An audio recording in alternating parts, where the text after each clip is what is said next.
you asked about this one because I'm told that that guy may not be the best fit for us because, you know, the recruiters do a Skype with them, so they see him as they're interviewing him. They told us that Paul is more like Marco and Michael.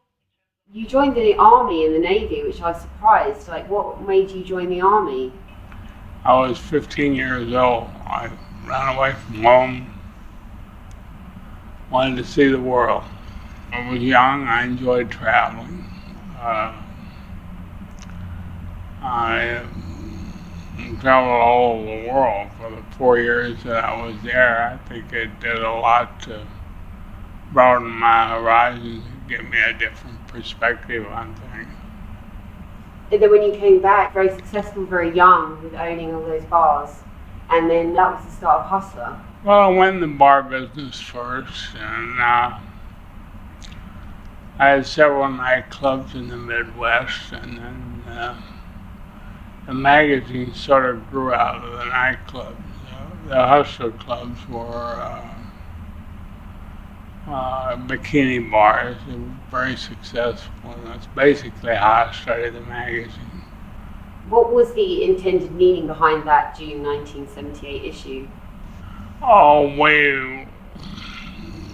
It was really a satire that fell on its face. It wasn't appreciated. We were always getting accused of treating women as though they were a piece of meat, so we pretended like we were running a woman through a meat grinder, and it was an effort of satire that, as I said, it really fell flat. You know, sometimes you get it right, sometimes you don't. Yeah, I actually thought it was quite funny though. I thought it was pretty clever. The feminists never forgot that. They beat us over the head about that every chance they get. The internet was a kiss of death for publishing, not just men's magazines, but the print media in general, because most of the people are getting their information off the internet. So publishing is not what used to be a huge part of our business. It's not anymore. It's only a fraction of our business. We're in casino gaming, retail, broadcast television, and internet. Yeah, how does that work with the porn business? Like with video, it makes money still with that side of things rather than the magazine? Well, the video and the magazine make money, but they don't make the money that they used to make in our heyday, but they're still profitable, but I don't see a bright future for publishing at all. What did you think about The People versus Larry Flynt, that film that was made about you? I love that film. How accurate was it?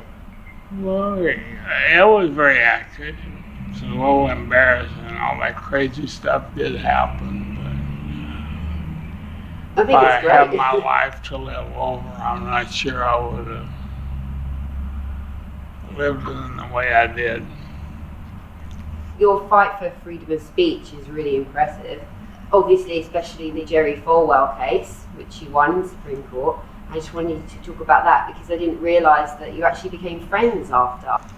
Well, it was probably the most important free speech case that the country's ever had, because parody and satire was not protected speech for over 200 years after the Constitution was drafted.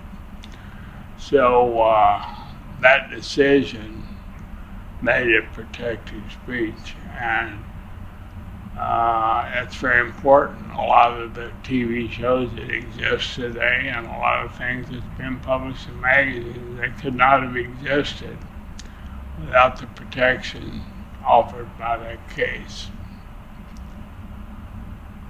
Falwell, he's an old fire and brimstone preacher. He was a real charlatan. He was in it for the publicity.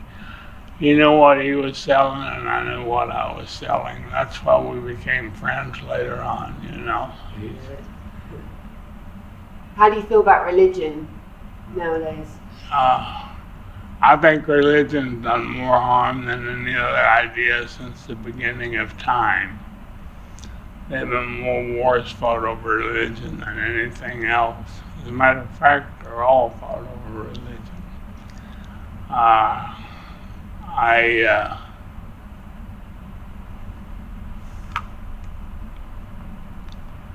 have no regards for it at all.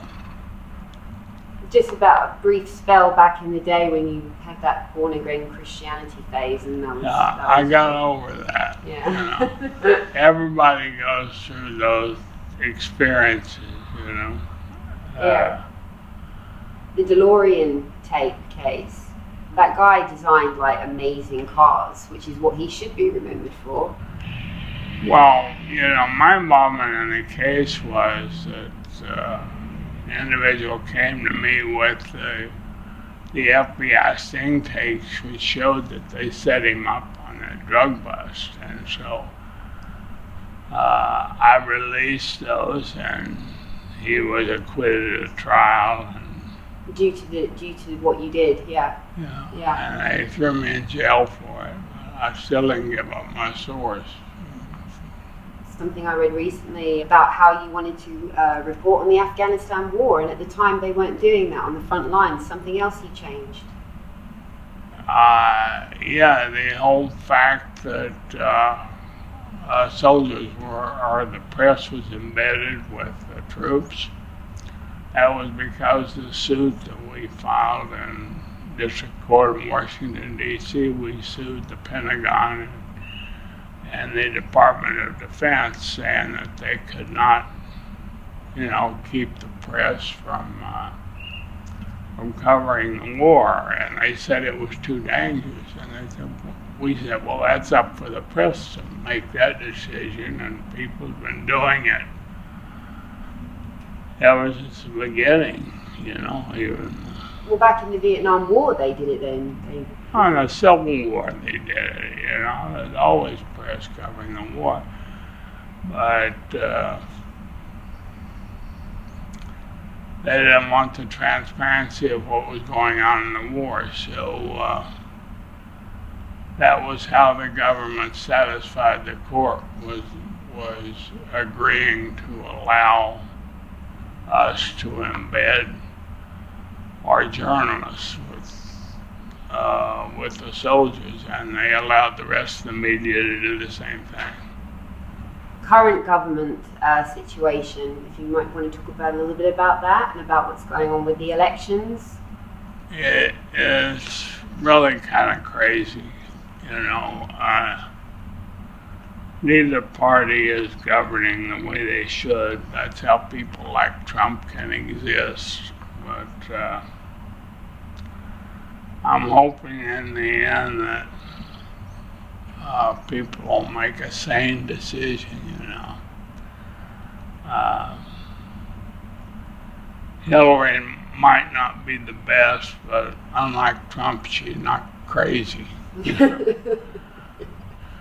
Oh, Bernie's just an angry old guy, you know, that's promising the world all those kids, and they think he can deliver. He can't deliver on any of the promises he's making, you know.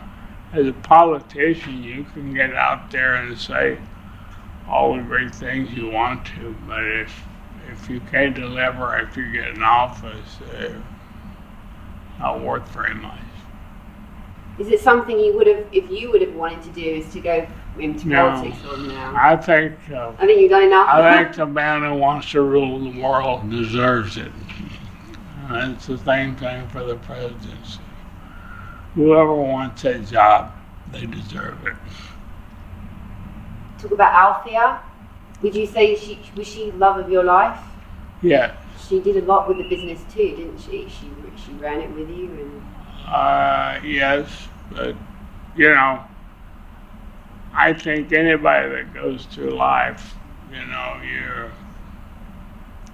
there's an old saying, it's better to have loved and lost than never loved at all. And I was married 5 times, but she was definitely the love of my life.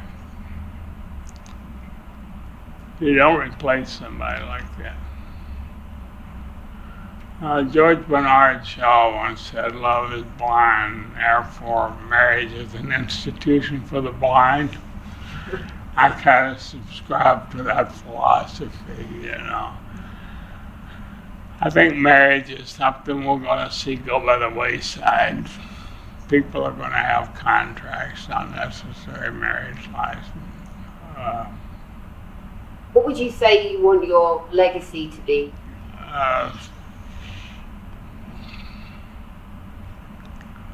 Well, I think I've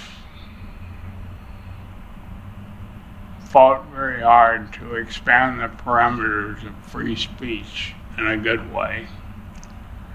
Whereas people that are interested in the First Amendment probably find that a noble cause, but probably on more of a gut level, I'd say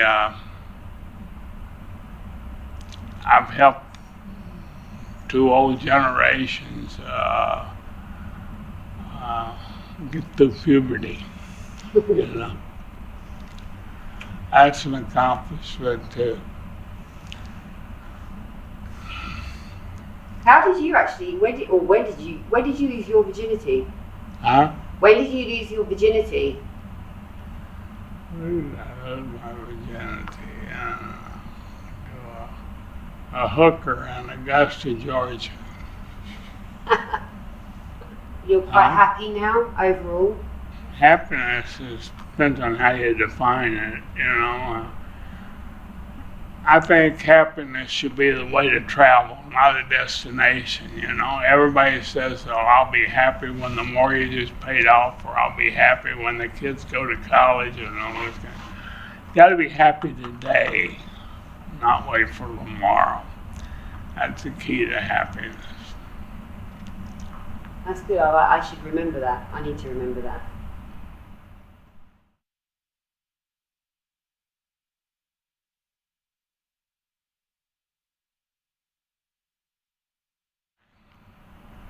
What music do you like? I like country music. I like all the old country ballads. Of course, I also like Elvis and the Beatles and some of those people, but I mean, country is my favorite. I enjoy the lyrics, you know. People always writing a song about somebody who did somebody wrong. I like those kind of songs.